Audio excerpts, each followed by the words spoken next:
കോടാനും കോടി കോശങ്ങളുടെ മഹാ അത്ഭുതം. ഒരു ചെറിയ പിഴവ് തകിടം മറിക്കുന്ന ഒരു മനുഷ്യയന്ത്രത്തെ പറ്റിയാണ് നാം ഇന്ന് സംസാരിക്കുന്നത്.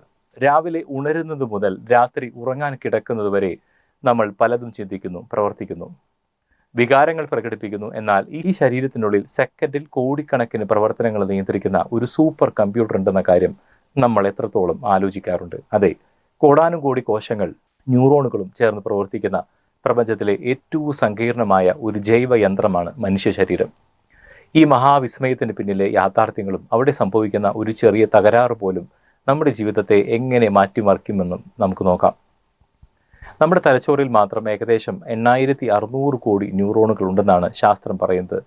ഈ ന്യൂറോണുകൾ തമ്മിൽ ബന്ധിപ്പിക്കുന്ന കോടിക്കണക്കിന് സിനാപ്സുകൾ വഴിയാണ് വിവരങ്ങൾ കൈമാറുന്നത്.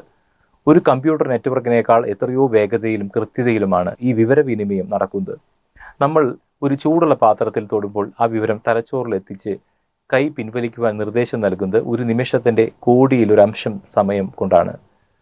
ഈ വലിയ യന്ത്ര സംവിധാനത്തിൽ ഒരു ചെറിയ കടുകുമടിയോളമുള്ള പിഴവ് സംഭവിച്ചാൽ എന്താകും അവസ്ഥ? ചിന്തിക്കാൻ പോലും കഴിയാത്തത്ര ഭീകരമായിരിക്കും ആ കേന്ദ്ര തകരാറിൻ്റെ ആഘാതം. ന്യൂറോണുകളുടെ ആശയവിനിമയം തടസ്സപ്പെടുമ്പോൾ തലച്ചോറിലെ ന്യൂറോണുകൾക്ക് ആവശ്യത്തിന് ഓക്സിജൻ ലഭിക്കാതെ വരികയോ ഒരു ചെറിയ രക്തക്കുഴൽ പൊട്ടുകയോ ചെയ്താൽ സംഭവിക്കുന്നത് സ്ട്രോക്ക് ആണ്.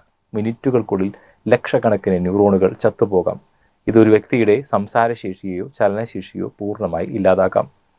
ഡോപ്പാമിൻ്റെ കുറവ് എടുത്തു പറയേണ്ട മറ്റൊന്നാണ്. തലച്ചോറിലെ സന്ദേശവാഹകരായ ചില രാസവസ്തുക്കളുടെ അളവിൽ വരുന്ന നേരിയ വ്യത്യാസം പാർക്കിൻസൺസ് രോഗത്തിലേക്കോ ഓർമ്മകൾ പാടെ തുടച്ചു നീക്കുന്ന അൽഷിമേഴ്സ് രോഗത്തിലേക്കോ നയിക്കുന്നു.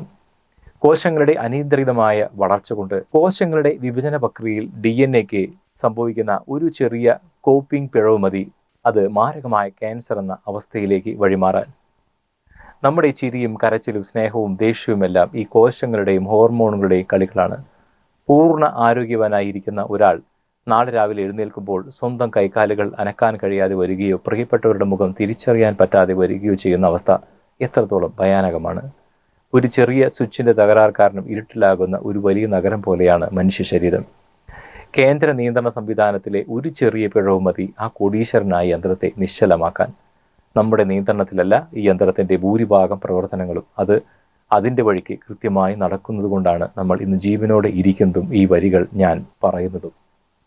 ശാസ്ത്രം ഇത്രയേറെ പുരോഗമിച്ചിട്ടും ഈ മനുഷ്യയന്ത്രത്തിൻ്റെ പല രഹസ്യങ്ങളും ഇന്നും ശാസ്ത്രജ്ഞർക്ക് അജ്ഞാതമാണ്. അതുകൊണ്ട് തന്നെ ഓരോ ദിവസവും സുരക്ഷിതമായി ഉണരുന്നതും ജീവിക്കുന്നതും ഒരു അത്ഭുതമാണ്. കോടാനും കോടി കോശങ്ങൾ നമുക്കായി ഉള്ളിൽ പണിയെടുക്കുമ്പോൾ ശരീരത്തെയും ആരോഗ്യത്തെയും ബഹുമാനിക്കേണ്ടതും സംരക്ഷിക്കേണ്ടതും നമ്മുടെ കടമയാണ്. കാരണം ഈ യന്ത്രത്തിന് പകരമായി വയ്ക്കാൻ മറ്റൊരു യന്ത്രവും ഇതുവരെ ഭൂമിയിൽ നിർമ്മിക്കപ്പെട്ടിട്ടില്ല.